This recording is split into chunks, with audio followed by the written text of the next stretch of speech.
like how many of you guys came to CS to explicitly get a job in software engineering? I'm guessing it'll be most of you, right? But like, can you just like tick if you are, and you can cross if you're not. That like, you know, I'm not, I personally, I'm not in CS to get a job in software engineering. I know a lot of people who, wow, that's a lot of crosses. You guys aren't. Can like, would you guys mind sharing like what you're in CS for? Like, I've gotten some interesting responses before. Like, I had a student last year also from Dimesh's semester. He said that he was in it because he wanted to learn about, like, he wanted to do research in CS, which is what I'm here for actually.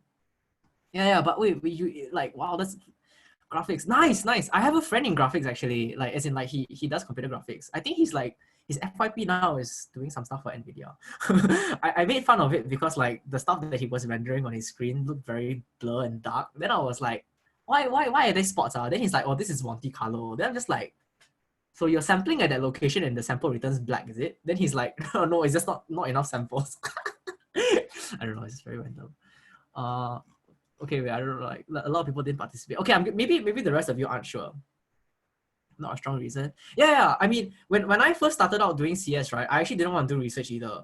I actually did it also because I was trying to automate stuff, and also because I like compression algorithms. So if you ever get a chance and if you're ever free, right, you should look up like compression algorithms. My favorite compression algorithm is the Lempel-Zipf-Rausch algorithm, the LZW algorithm. This is LZW. This is a really cool algorithm for compression. I feel you can try implementing it. It's very difficult. I mean, like on paper it's very easy, but like getting it down to like the fine details it's really difficult. Yeah, I was there too, and then I ended up wanting to do research. But anyway, for the rest of you, like if you're unsure, that's fine as well. I'm not trying to make this a pep talk or anything. Yeah, you should try. I mean, you should, like, it's difficult and you can still try. I think it's a very fun experience. I tried before I came to uni. I failed a lot because I tried to write my own dictionaries and binary search trees instead of like importing the ones that C had. Okay, so let me explain. Let me just take up 5 minutes or like a few minutes to explain. And I think this, hopefully what I say next, if you guys are listening, would ease the pain of taking this module. Hinting that there is pain at this module. Yes, I am. CS3230 is in its core a very theoretical module, and I wish it wasn't so, but it has to be like that. So for those of you who might come in with a very practical or very engineering goal, right, or maybe like to get a job, for example, right, a lot of the things that we're going to show in the semester might not really apply to you. And I'm saying that wholeheartedly. Like I'm very honestly saying right now, even though I'm a T and I should be selling the module and I should be getting you very excited about it, right? Like I think over the years I've realized that it's very hard for me to do that. So I'm going to try to like be a bit more honest here, which is not to say that I've lied to my previous students. Don't tell them that, okay? Like you're in the same chat group, but it's more like if I'm being a bit more down to earth and being a bit more realistic, right? A lot of if you're really here to just look for a job, or if you're here really just to build stuff, and you don't really have much care about algorithms, a lot of the stuff here you're going to see is like a lot of the stuff during the semester might feel really painful, and you might see a lot of the math, you might see a lot of the concepts that we're trying to do, and they're very abstract. They're just like a lot of symbols, and it's really going to turn you off. You're just going to be like, this is really painful. Why do I have to do this? Why is this compulsory, right? So right off the bat, let me tell you right now that like it is going to be to some extent really boring and dry, unless you have like an interest in math, or like an interest in very theoretical CS like I do. So I'll do my best to make it fun for you, but there's a limit to like how exciting I can make it, because I do admit that at times I get excited about things that no one likes. Okay, so let me tell you a few things that you could try to be excited about, or a few reasons why you should care. And at the end of the day, even if you don't, or if you can't bring yourself to do it, that's fine. But let me just try to like explain one of like the reasonings why CS3230 is considered a core module in CS. And let me try to explain how it doesn't help you in your job, but you might eventually someday further down the road use it. If you already know what you're going to do, and you know very strongly that it's not theoretical CS or anything of the sort, that's fine, right? So just hear me out for a few minutes, and I'll show you some of the nice things that we've done in CS, like that kind of quote unquote like kind of use like concepts from 3230. All right. The two that I can think of would be B trees and some other thing called a fusion tree. I think I actually only learned that very recently. No, there's a lot others, but like let me talk about these two first. So for those of you who took Harold's class, you would already know this, but I think like for those of you who took Suntech's class, you wouldn't. So a B tree is kind of like a binary search tree, but it's very special in how you organize it and stuff. And you can look it up in your own time. But the point I'm trying to get at is that the people who kind of like design B trees, so okay, just think of it as like a binary search tree, but like really like done in like a very smart way. Okay. And the reason why I'm mentioning this is that I think kind of quote unquote recently, the people who wrote B trees for real life, and we do use B trees in real life. And when I say real life, right, I mean like on servers, like for databases and stuff, right? Like the underlying like data structure that people use for storage is a B tree. And the reason why they do this is because this is really efficient. So for those of you who know like about like cache and like like your CPU hardware and stuff, right? Like and like like the difference between like cache, RAM, and paging or like storing on your hard drive, for example, right? B-trees kind of like really squeezes out that optimization. And this was built from like an algorithmic like design perspective. And this is actually really used in real life. So I don't write in C++, so I don't know what C++ has. I assume C++ has everything, but I've written in Rust before, and I know Rust has B trees, for example. So even like software engineers who work on libraries, for example, they do kind of work on these things. Fusion trees and B trees, for example, you learn these things in CS6234, which has CS3230 as a prerequisite. So in some sense, like learning what you learned here, it's like whatever we're showing you is very basic in terms of algorithm design. But you can, if you took the right modules, or if you spent the right amount of effort and you built it up, right, you could if you find yourself working at a library for like a programming language, or like for some really big project, these kind of things start to matter because you might be working on stuff that's very algorithmically relevant. So 3230 kind of serves as like a foundation to help you with that. That's the very first thing. Like speaking of libraries, I think there's if you guys use C, if you guys have used C before, I think in the standard library there's like something called like string length or something like that. I'm not sure if you guys have seen this. If I'm not mistaken, right, like you might think, okay, there's a very easy way to do this. All I have to do is just iterate from the big. Okay, so this finds the length of a string. And in C, right, how you store strings is that you have like characters, and then at the end of the day, right, it's like it's called a null terminated string, because at the end of the day, the last value at the end of the string is going to be like this /0 value, which I think is just 0, I think. So you might be thinking, okay, if I'm writing for standard library and I want to write string length, right, how would I do it?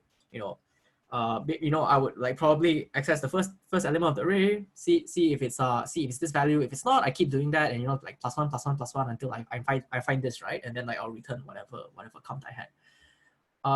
The thing is that like if I'm not mistaken, if I didn't remember wrongly, like string length actually works much faster than that. Because if I'm not mistaken, your ASCII characters are only 8 bits. Okay, but your machine, your CPU is like usually 64 bits, right? Okay, so doing if you're doing, for example, a check, like a check whether it's 0 on 8 bits, it's kind of a waste. It's a waste because when you run it through the CPU, right, you have like another 56 bits that you're not going to be using. So people who wrote that library had very insane optimizations that said, okay, we're going to take like 8 characters at a time and pack it, something like 8 or 7 characters at a time, pack it in as close as possible and shove it through the CPU. And this is technically a constant factor optimization, but along those lines, in that same spirit, right, some people in theoretical CS as well have been trying to analyze those kind of algorithms as well. So I think it's called like word level parallelism, if you're interested. Word level parallelism, something like that. I don't know, something like that. So So along those lines, like, like even something as engineering as this, we actually have like theoretical analysis for. So for this reason, like what I'm trying to say is that if you ever find yourself interested in those areas as well, 3230 is kind of like a very basic foundation for you guys. Again, I'm just saying that there are things here that can be used, and it's not as if they'll never see the light of day. They do. It's just that it'll take time. It'll take time for them to grow and nurture into something that big. All right. Are there other reasons? Well, most of the other reasons I would say are like, again, very mathematical and theoretical. Because like personally, I am like a math person. I mean, I'm not really math, but I like math. So yeah, I hope this kind of like eases your pain a bit. So like if you ask yourself like like why am I ever doing this? Like one reason you can think of is that people use this when we're writing libraries. So yeah, like your NumPy, for example, or other stuff. All right. Okay, that ends my, I think, 10-minute long speech. With this, I would like to say that like I think I have, because like my boss didn't tell me anything. So I'm just gonna pretend that means that I've been given a lot of freedom in how I'm going to run these tutorials. So for this tutorial, I ate up a bit of time about this. So what I'm hoping is that for the subsequent weeks, what we can do is that if you guys have questions for me that week, try to send it to me on Telegram or email. And then what will happen is that I'll try to prepare for them, okay, if I can, and if I have time, which I'll make some time to prepare for the questions, right? Send the questions to me. Send the questions to me, and what I'll do is that I'll prepare for them. When we come to class, right? I'll bring up the questions that you guys asked, and then I can answer them for everyone. All right.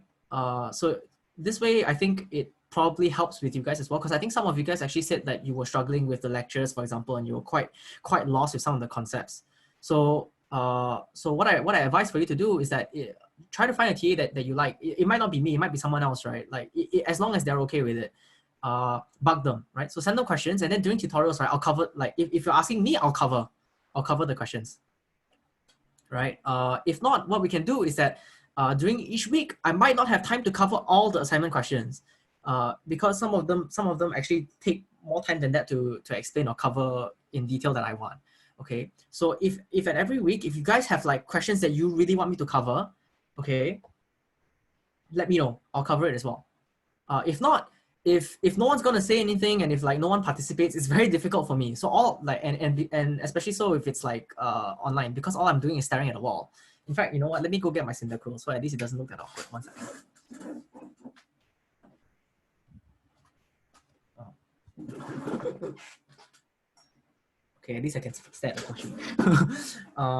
But yeah, so it's gonna be very awkward. It's gonna be very difficult for me to keep up like excitement or whatever if no one says anything or if no one asks or participates. So please, like if you guys have questions, you have to ask, because if not, it's gonna be like very like dead and tiring for everyone. All right. For this week, what I have planned out is that I'm going to cover your assignment questions, if that's okay. I'm going to skip the squaring question, the one where you're supposed to like take a number and square it really fast. And I'll cover the rest. That's what I plan to do for this week. But this assumes that you guys don't have any other questions. So let me just open it to the floor now. Do you guys have any other questions about the content that you've seen so far? If you do, we can also cover that. What would you guys prefer?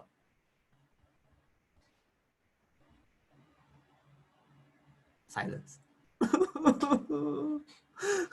Is everyone asleep? Nothing? There's like, as in you guys don't have anything?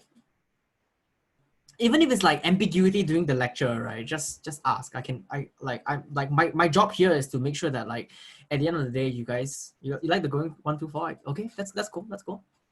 And then oh yeah, and also like I think you guys have like done enough online classes to know, right, that if like at any point in time, if you have a question, you can just send it on the chat, and then I'll try to answer it. If it's urgent, you can raise your hand. If you need to go to the bathroom, you don't have to raise your hand. I wouldn't know. and the class is being recorded, so yeah. Or you can ask your friend or something. Also, one more thing before I begin. I see a Sean here. Your name looks very familiar. That's all. That's the first thought that popped into my head. Okay, with that in mind, As in, I feel like I've seen your name somewhere before. Wait, aren't you from like Harold's class? You are, right? You were in my class, right? Were you? I'm pretty sure you were. Were you the guy who was the pilot? Damn. Okay, I must have like another hash collision. Okay, so let's begin. Let's begin. Let me start with the first few questions first. Okay, so I'm gonna pull up what's question one because I actually forgot what question one was. 1 second. Okay, so question one talks about basic algorithm analysis. Let me copy out the questions, yeah? 1 second. So Tn, we have this question which was like what? Tn is equals to 7 Tn over 7 plus cube root of n. Then there's another one which is like Tn is equals to this very weird thing. Tn over 2 plus Tn over 4 plus Tn over 8 plus, I think it was n. Yes, it was n. Okay. And then there is, okay, I'm going to like close down the chat a bit because so then I have more screen space. And the last one was mildly interesting. It was this it was this Tn is equals to T of square root of n plus 3, something like that. Okay, so stop me if I'm wrong, or like correct me if I'm wrong, but I'm pretty sure that coming from like most of you coming from Suntec's class don't really know how to deal with recurrences, right? I say that because like in Harold in Harold's class we actually covered recurrences, so I'm a bit upset now that that Suntec didn't. Actually, yeah. Okay, so let me explain. In case you guys are unsure, because I think at the very least you guys should roughly know what recursion is. So let me explain a bit. Usually when we design algorithms, we can do it in like roughly, like if I want to branch it out at first, I can think of it as like two ways. One way is like recursive, and you guys should have seen some examples in the lectures. If you guys watch the lectures, and you should have seen some examples of iteration, right? Where you just have for loops and stuff. The nice thing about doing things recursively is that sometimes the problem that you're trying to solve, right?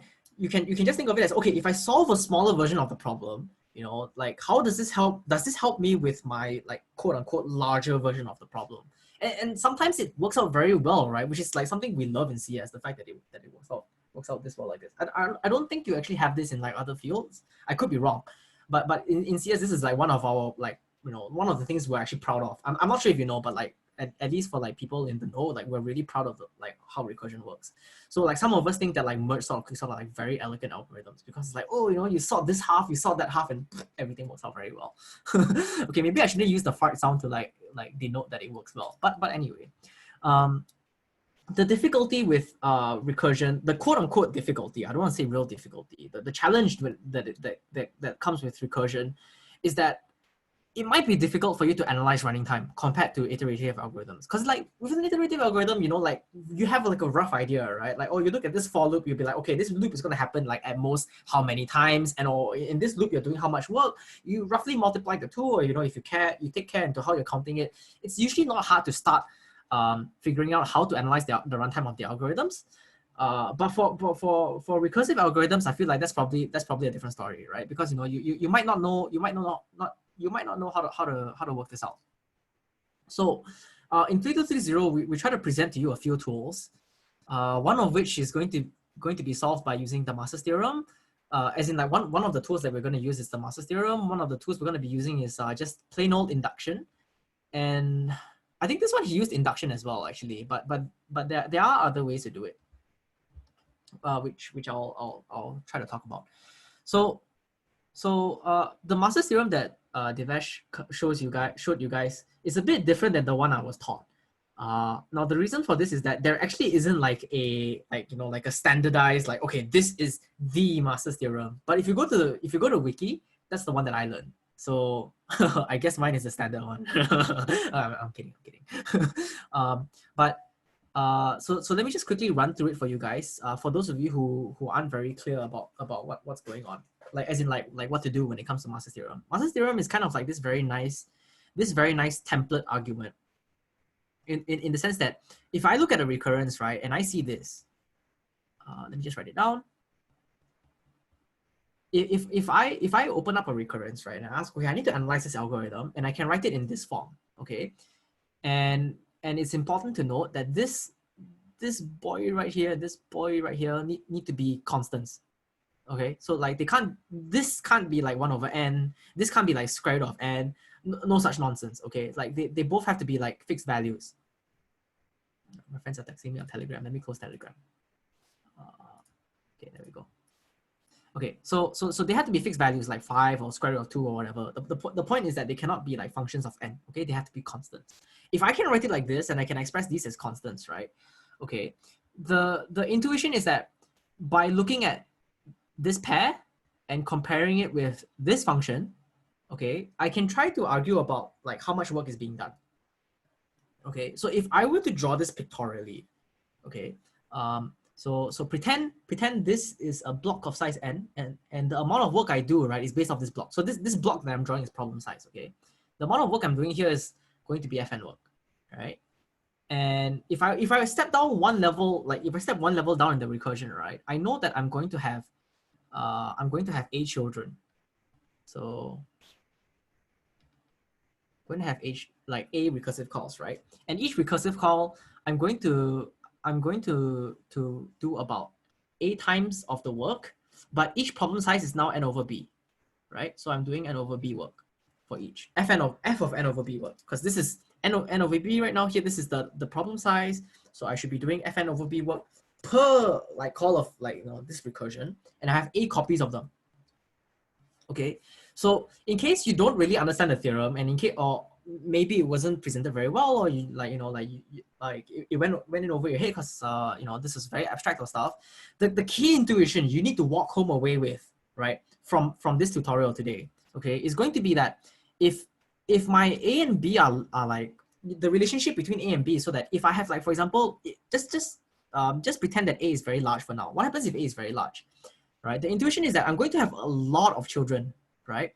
And every time I progress, right, since each of these guys are going to spawn another like A children, and each of them another A children, right? Every time I step down the recursion tree, that's A kids, right? If I step down the recursion tree again, in total, that's going to be A squared kids, and then like A cubed kids, so on and so forth, right?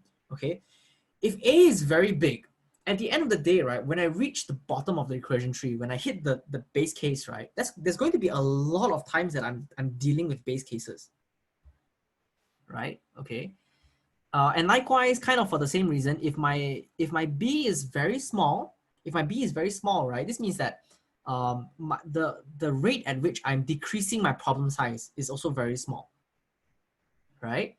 Like think about it. If like, for example, B was 2 versus when B is like, let's say 100, right? If B is 2, right, my problem size only halves every time I go down the recursion tree, right? By B was 100, it's like, like at first it was like 100, like a problem size of like 100, and now it's like a problem size of 1. That's a really, really fast decrease in problem size, right? So for the same reason, right, if B is small, right, okay, my recursion, the height of my recursion tree gets like larger, it gets taller, right? Okay, so the point is to try to ask, if I know what A and B is, right, I can compare this to Fn. Okay, A and B kind of tell you what the size of the recursion tree is, okay, whereas Fn, right, tells you how much work you're doing at each level. That's the intuition. Okay, so using these things, right, you can sort of roughly gauge, maybe up to a constant factor. Okay, how much work is being done? Because either the size of the tree, right, like tells you all that you need to know about the work, or you need to start taking into account like the amount of work done on the side. That's the rough intuition, right? You guys with me so far? I hope you guys are. It's 9:30, so I need to move on. So with that in mind, right, let me teach you a quick way to eyeball the first question. Let me teach you a quick way to eyeball the first question. If the way that I do it, right, is that this value is A, this value is B, and this value is Fn, right? Okay. Instead of like, because again, I'm not familiar with Devashir's Master's theorem, and I'm pretty sure it all works out the same. Okay, but the way that I do it is that I look at this value, n to the log base B A. Okay, in this case, right, if I plug in the values here, this is going to be n to the log 7 base 7, like base 7, 7. Okay, now I'm not sure how much you remember about your logs, okay, but like log of something in itself is equals to 1. Why? Because 7 to the power of 1 is 7, right? So this is asking what power of 7 do you need before you hit 7? It's just 1, it's just 1, okay? So this value here is just 1. As in like, so this n to the 1, that's just n, right? Okay. Now if you look at the function here, fn, right? Fn is square root of n. Like it's fn is like in theta of square root of n. Okay. Now square root of n is of course smaller than n, right? Now the thing is that I don't just need it to be smaller, I need it to be like polynomially smaller. So what I mean by this, right, is like, this is a big word right here. What I mean by this is that if I look at this value, right, this n to the log ba value, this is n. Okay, this is n to the power of 1. Okay. Now to hit square root of n, right? If I want to hit square root of n, okay, I need to decrease the power. So I look at this power, it's 1, right? I need to decrease the power by half at least, right? So you can think of, if I want to hit square root of n, I need to go like 1 to the like 1 minus n to the 1 minus 1 minus half, right? This is square root of n, right? Okay. So if I compare these two things, right? If I compare this n log ba value versus this square root of n value, I realize that, okay, this value is pretty big. N is a pretty big like function compared to square root of n. Okay. For that reason, right? If you eyeball it, you would say, okay, so based on this, I know that n log ba is the dominating term. This guy does most of the work. Okay. When I say most of the work, I mean like, okay, if I look at the recursion tree, okay, like the height of the tree kind of like matters a bit more than the amount of work done per level. Okay, so from this right off the bat, I'll say, okay, since n is bigger, right? This first one, right? It runs in theta of n time. Okay. In case I'm going too fast, try to practice more of these as when you go home. Like in the Telegram group, I've actually posted this like historically many times, the practice sets. I'll repost them again after I get to uni, after I run the tutorial classes. Okay. Then you can try those in case you're still unfamiliar with it. It's okay to be unfamiliar with it now. So I'm just here to tell you this is roughly what you should be thinking. Okay. Now, Master's theorem, for example, for the second question, doesn't really work. The reason why it doesn't work, right, is because I need to rephrase it in this form, right? This a t n over b plus fn. Like if I can't rephrase it like this, right, it doesn't work. I can't use Master's theorem. Is the order of n to the third same order? Nope, it's not. It's not the same. It's a good question. Let me answer this if I have time after the tutorial. If not, right, let me post it on Telegram. Is it okay? So just poke me again on Telegram, or send it now on Telegram or something. Man, I sound like one of those like social media. Like yeah, just send it on Telegram. Then I'll answer it there. Okay. But thanks. It's a really good question. More than happy to answer that later. Okay, so for the second question, you realize that there is actually a way that a trick where I can show you guys next time, where I can try to rephrase it into this, but it's not a good technique. The reason why it's not a good technique is because you end up intuitively you kind of need to like forget some things about the recursion and about this recurrence, and you kind of say, okay, we're going to pretend it's a different recurrence to get into this form and try to apply Master's theorem, and as a result, it might hurt you. So let's not do that. Let's actually just use induction. So I hope you guys remember 1, 2, 3, 1. Usually in class, once I say this, right, in 2, 2, 3, 0, people start going, but too bad, you gotta do it. so at this point, right, like the intuition, well, kind of like an intuition that I would like you to have here is that if I were to draw this recursion tree, okay, again, proof, you can't just draw something and say that's a proof, okay? Like I'm trying to show you guys how to do it intuitively so that at least when you walk into these problems next time, you don't go in blind, okay? But please, this is not a proof, okay? I'm just trying to get you guys to see like intuitively what you should be seeing, okay? Like even though it's all math, right? Sometimes there is a way to understand it. When you start this problem, right, in the in terms of like the recursion tree, you start with a work size of n as always, okay? And you kind of try to make this observation, right? That like when you go down one level of recursion, you make you cut out a block of size, size half, right? Like n over 2. You cut out a block of size n over 4, and you cut out a block of size n over 8.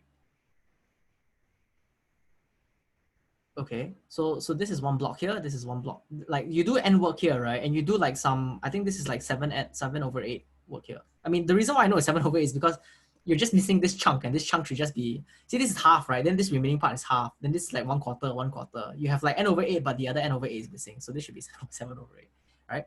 And you realize that the same thing happens. Like after a while, right, you're going to like lose a factor of, like now this is going to be like 7/8 squared over n. Why? Because like the total work here is 7/8, and you know that when you go down one level on the recursion, right, like you lose this much work, right? Okay, so and each time you're doing n work, right? So if this is the amount of the problem size you have, then you're exactly doing the amount of work like down the recursion tree. Okay, so usually after you expand it like once or twice, like usually do it twice lah at least, right? You should start to spot a pattern. The pattern here is going to be that at first you do n work, then you do 7/8 of n work, then you do 7/8 squared of n work, and then you do 7/8 cube of n work, so on and so forth, right? And at the end of the day, right, when are you going to stop? You're going to stop like intuitively, roughly around, like, okay, the tree is lopsided, right? Some parts of the tree are going to like stop earlier than the rest, right? But at the very least, it's going to be like log Cn for like some C, right? Like some constant C. The point is that the height of this tree is bounded by like log n or something like that. Okay. And the nice thing to note here is that okay, so let's just say like 7/8 to the, I don't know, some value. And okay, now this, right, if you actually squint your eyes and you know, like look at it hard enough, this thing here is actually just GP, right? Then like to some value, and you know that this value here, this factor, right, is less, like the modulus is less than 1. Okay, so this can just be like less than or equals to, instead of summing to some fixed value, you sum to infinity instead. Like I equals to 0, 7/8 I n. Okay, and if you apply the usual GP formula, you're going to get that this should be like equals to like 1 minus 1 over 7/8 or something, n, right? Which if you do like quick math, is like 8n, something like that. Okay, and I just realized I actually forgot to use induction. let me show the inductive way. But this is roughly what you should be seeing. This is roughly what you should be seeing, like in terms of the recursion tree. Okay, so if I want to do this inductively, right? If I did, okay, so this uses GP. So if you're not from A levels, I highly recommend you look up geometric series or geometric progression. Like it will be very useful. Okay, and this is what I used here. If you can't make this, if you don't know how to use GP and you're not comfortable with it, you can do induction, right? But induction requires you to kind of like have some experience. You kind of need to like look at it and say, okay, I roughly think it should be this value, and then try to prove it and it works. The scary thing about induction is that it doesn't tell you how good your guess is. It only tells you whether your guess works or not. To some extent. Unless you're very experienced, then you might be, it might work very well for you. But all in all, if you guys are beginners at this, induction only usually works if you've seen it before, usually. Okay. So if like now we know it's 8n, right? Okay, so I'm just gonna make a guess, you know, oh, you know, I think this function is bounded by 8n. Let's see if that works out. So what's gonna happen here is that, for example, so you have Tn, right? And I know Tn by definition is defined as Tn over 2, Tn over 4, plus Tn over 8 plus n. Yes? Okay. Now, what's going to happen is that I'm going, like, by my inductive hypothesis, okay, I know that each of these subportions, okay, are like, by my inductive hypothesis, right, by my guess, this should be bounded by 8 n over 2. This should be bounded by 8 n over 4. This should be bounded by 8 n over 8 plus n. Oh, sorry, that n should be green. Right, so my inductive hypothesis, right, tells me that I should substitute these smaller values with these values. This is my guess. Okay, and then what's going to happen is that if you just work through the math, this is what is this? This is let me see. My math is very bad. 4n plus 2n plus n plus n, and that works out to be 4 plus 2. That's 6 plus 7, 8. Oh look, it's 8n. Cool. Why am I surprised? I shouldn't be surprised. But yes. Okay, so this is the second way to do it. This is the second way to do it. Like if you've already seen this before, like if you've already seen roughly something like before, and you kind of have a guess, you have like a gut feeling that tells you this should be the function, right? Go for it. Try to prove it this way. Okay. In the practice set, I think I have one or two questions where you can't just use induction. You need like small tricks. Again, I'll post it. You guys try them when you can. And if you guys want to, of course, I'm not saying you have to, right? But try them if you can. And if you eventually get there, if you eventually like do it and you're stuck or whatever, post in the group. We'll have a discussion. I'll answer your questions there and stuff. Okay. Now let me do the third one.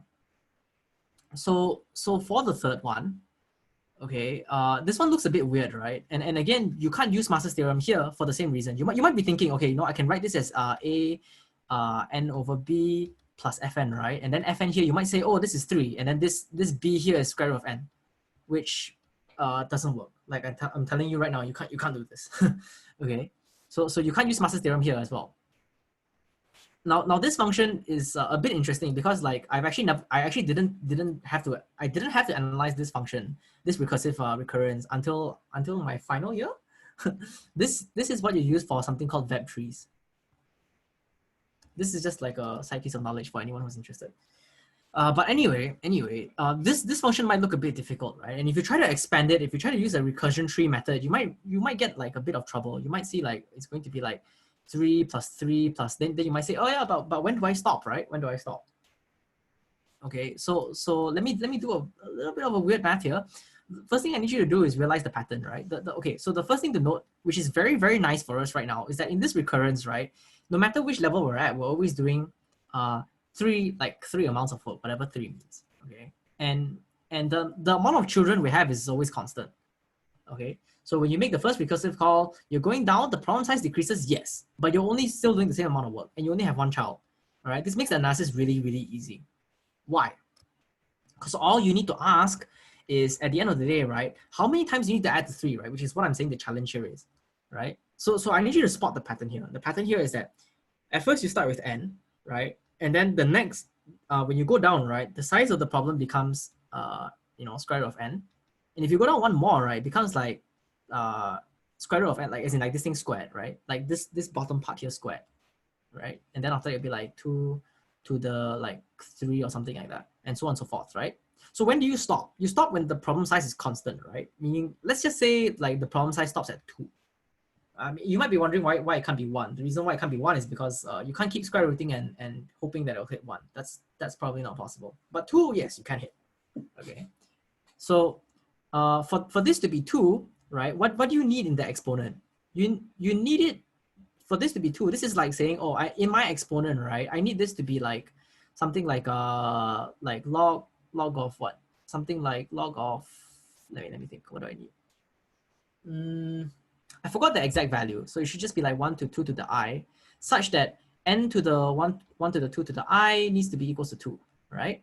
So this is the same as saying I need n to be equals to 2 to the 2 to the I, right? Which is the same as saying I need log n to be 2 to the I, right? Which is the same as saying I need I to be log of log n. Right? So I'm just saying I need these values to be the same, right? Because you realize that every time I square root, I'm like reducing the problem size by this much. So if I reduce it I times and I want it to hit 2, what value should I be, right? If you follow the math, it would just be log n. Okay? So in other words, you're adding 3 log n times. Okay? So what does this tell you? This tells you that basically you can expand this recurrence into this summation. 3 and then it's like log n here and like I here. Right? This is just like 3 log n. Which just gives me, what does it give me? This just gives me theta log n. Cool. Okay, I hope you guys are following. Like, post the question on Telegram if you can't. I've actually like almost run out of time, so I need to quickly do the next thing. What's the next question? Let's see. Tower of Hanoi. Okay, this one is like slightly less. I think slightly less like motivating. I'll cover that if I have time. If not, I'll try to push it to next week. Let me talk about the slightly more interesting one, the inversions one. So the inversions one, right now the problem is like this. I have an array of numbers, and I don't really want to sort them. Okay, so like for example, let's say I have like 7, 3, 1, 5, I don't know, like 6, 3, 4, 2. Okay. And I'm not asking you to sort them. Okay. I'm asking you to count a special value. And actually, if you guys have done the assignment, like you guys should know what this is. So I'm allowed only to make adjacent swaps. So if I want to swap, right, for example, I can only do them like next to each other. I can't like take 3 and swap it with 2 or whatever. Okay. I can only make adjacent swaps. And I want to count the number of adjacent swaps I need so that I can sort the array. So I'm not actually trying to sort the array. I'm trying to find out how many swaps it takes. Okay, so this is an example of a problem that we can solve by doing divide and conquer, like recursively. So if you guys have solved it, kudos to you. The way that I would try to motivate this is by thinking about this again. Like if I know that it's divide and conquer, right? Like one thing I'll ask is, okay, what happens if I cut this into 2 halves, right? So what if I have like this half and this half, and let's say that I could count the number of sorts that it takes to number of swaps it takes to sort these, right? So like if I could count some number here, let's call that X, and I could count that number here, let's call that Y. Does this help me in any way? Does this bring me closer to a solution? Okay, and the idea here is going to be that if I knew how to sort this portion, I knew how to sort this portion, right? Okay, all I have to do now is that since this half here is sorted and that this half here is sorted, okay, all I kind of have to do is try to use these 2 sorted lists to make like the final like big sorted list, right? Okay, so if let's just say somehow magically speaking we could actually obtain the counts here, okay, and we could somehow count how many steps after that, let's call that Z, right, to make this really big sorted list, then we'd be done. Okay, so this actually, if you remember, is very similar structurally to merge sort, right, which is actually what we're going to be doing. Why can't we do something like Tn is less than or equals to 3Tn over 3Tn over 2 plus n, and then for question 2. Okay, so the thing about this, right, like your question here, so you're saying why can't I do this, right? 3Tn over 2, like that, right, plus n. The thing here, like this is actually one trick I wanted to suggest. The issue with this trick, right, is that if you try to plug in these values, you realize that your bound for what Tn is, right, it's not going to be On. Like you'll actually just bound it by n to the log 2(3). And log 2(3) is greater than 1. So in other words, right, this, whatever your bound here is going to be larger than linear. So it won't be a tight bound. It will be a bound, yes. It will not be a tight bound. I don't know what the value of log 2(3) is, like off the top of my head, but it's larger than 1 and it's less than 2. Pretend it's 1.5, for example. In other words, right, your bound, if you did this, right, your bound would show that it is let's say 1.5. Does that make sense? I'm eyeballing it here, but I'm pretty sure this is true. Okay, let me go back to this question. Sorry, I stopped between the two. My bad. Right. So again, like I was saying, if you could find the number of ways to count, like to sort the left half and the right half, and then you count the number of ways it takes for you to return the largest sorted array, but done, right?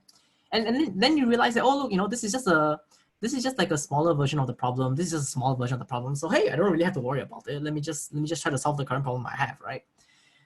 So the key observation here is this: since I could do this, right, the only thing I actually like I can pretend that I somehow know how to solve for X and Y. Like I should have an algorithm that knows how to do it, right? Because as long as I solve my current algorithm, right, I can apply the same algorithm to the smaller versions, right? The only question is, how do I obtain Z? Okay, so the nice thing to note here, and I hope you guys saw it, is that since this portion is sorted, right, the smallest value is here, right? As in, like, okay, like amongst this, if I like block out the left half, right, if I don't look at the left half, this is the smallest value, right? And if I block out the right half, this is the smallest value, right? So for me to sort this array, right, all I actually have to care about is like moving these values on the right, like along through the left, right? When I'm doing my adjacent swaps to sort it, right? Now the thing is that if I move them one by one to do this count, right, it's very, very inefficient. Because like in the worst case, each of these guys had to move back, and that could take n squared time, for example. So I don't want to do that. I really don't want to do that. what I can note, right, is that since the left half is sorted, this is really good for me. The reason why this is good for me, right, is because I don't really need to sort of like try to push it back one by one and say, hey, should you be here? Should you be here? Should you be here? Should you be here? I don't have to do that. I can do something very similar to merge sort. And what merge sort does, if you don't remember, right, is that I have this really big array that's supposed to hold values from both, right? And then I'll ask the two of them, hey, which one of you are smaller? The smaller one goes here, right? Then I ask again, which one of you are smaller? The smaller one goes here, so on and so forth, right? Note that every time I'm taking from the left array, right, that means that to sort this array, no adjacent swaps should have happened. I can just put it down. So if I'm putting down something from the left half of the array, right, I plus 0 to my counter. Okay, but if I'm putting something from the right half of my array, right, that's kind of you realize that for this guy to have come here in the array, right, it's the same thing. It's the same thing as him having to move all this way and then come down. So he must have made this many adjacent swaps. Okay, so for that to happen, right, what you gotta do is all you have to do to add to the counter is just the number of elements here. Okay, so the full algorithm in some kind of detail is that if I'm putting something from the left side, right, okay, I decrease this border here, I decrease it by 1. Okay, so every time I add something from the left into the array, I decrease the border by 1. Okay, if I'm adding something from the right of the array, right, I know what the border size is, I should add that to my counter, then put this item here. Okay, so if you accumulate those values, add all of them into Z. Okay, then all you have to do is recursively solve X, recursively solve the left side, recursively solve for the right side, right? Then when the merging step, right, keep this counter, okay? Then all you have to return is X plus Y plus Z. This gives you your solution. All right, so this is the rough intuition for why it works, okay? And I think that if I've shown you guys how to do the analysis for the recursion, right? I don't actually have to do it again, right? Like I mean, I'll tell you what the recurrence is, and hopefully down the semester I don't have to tell you again. But the recurrence is basically just this, right? Tn is equals to 2Tn over 2 plus O like theta n work. Okay, so this is pretty much what you need to analyze. And I'm pretty sure I don't have to do it again. Okay, now before we go, I'm slightly running out of time, but before we go, right, let me just quickly finish up the last one. And I mean, I won't tell you how, like, the full thing. I'll basically just tell you what you need to see. Okay, so the last one says that I draw 2 lines, right? Okay, and I have like some intersections in between, right? So maybe line 1, maybe this is let me make it colorful. Maybe this is line 2, and like this is line 3, right? What I care about is this, right? I want this intersection. Okay, now like for those people who do like CommGeom or like maybe like some version of like graphics or something, maybe, or like geometry, you might think, okay, this is a geometry problem. I'm gonna start drawing the lines and start doing these calculations and worry that like floating point errors crop up, right? But the solution is actually really simple. If I'm given what these values are, like where these numbers lie on the number line. Okay, so you should sort of think of it as, when does a crossing happen? Okay, a crossing happens, right, if like, for example, you look at this pair, right, the reason why a crossing happens is because this guy's value here, right, his bottom value, let's call that X, right, okay, is, okay, let his bottom value here and to his other value here, let's call that X prime, okay, and this guy's the top value here, let's call that Y prime, and let's call this here Y. The reason why there was an intersection here, okay, was because this guy's X value was less than X prime, but this guy's Y value was greater than Y prime, and Y prime was less than X prime, but X was less than Y. Okay, so this might look very abstract, right? You might be wondering, oh, this is kind of difficult. How do I solve this problem, right? Like now I have to like count for all the pairs where this happens. Okay, the nice thing about this this lesson in algorithm design is that sometimes you don't actually have to reinvent the solution. Sometimes your solution will exist in a different context, right? In this case, right, think about inversion counting, right? If I were to be very mathematically boring about inversion counting, right? How would I state the problem at hand? What should I actually be counting, right? So for an array, like think about it. I want to sort an array. Right? I'm counting inversions for an array, right? So for an array, I have an index I and I have a value v, right? Okay, so in other words, like if I say A0, this is the first value. If I say A2, this is the third value. If I say A1, it's the second value, so on and so forth, right? Okay, what am I really counting? Inversions, actually what they really count, right, is the number of pairs IV, and let's say JU, I guess, right? So that I is smaller than J, but V is larger than U. In other words, right, in an array, what I'm really counting is how many values, right? Like for example, if I fix some location, I'm actually asking how many values are larger than me behind me, right? Which is actually the same thing here, somewhat, right? So all you have to do, right, is go through this array, like the bottom line, and every time you see a point, right, you ask, hey, what is your value? What value do you lead to in the top line? Fill the array with that value and just run the inversions counting algorithm. Right? When you count the number of pairs that do this crossing thing, right, it's the same as the number of intersections that happen. All right. So the moral of the story here is that you should be like you can try to I don't know, something blah blah blah, something divide and conquer, something recycle solutions. So yeah, I've run out of time. I'm sorry I took so much time. Next week I'll try to finish on time. All right. I have to run to the next class now. You're free to join the next class if you want. If not, post your questions on Telegram and I'll get to answering them whenever I can. All right. With that, I have to end class because the next class should be waiting for me. Okay. Okay. I'm gonna stop now. Click the stop share button, and then where's the record button? There should be a record button somewhere. Recording. Stop. There we go. Do you want to stop cloud recording?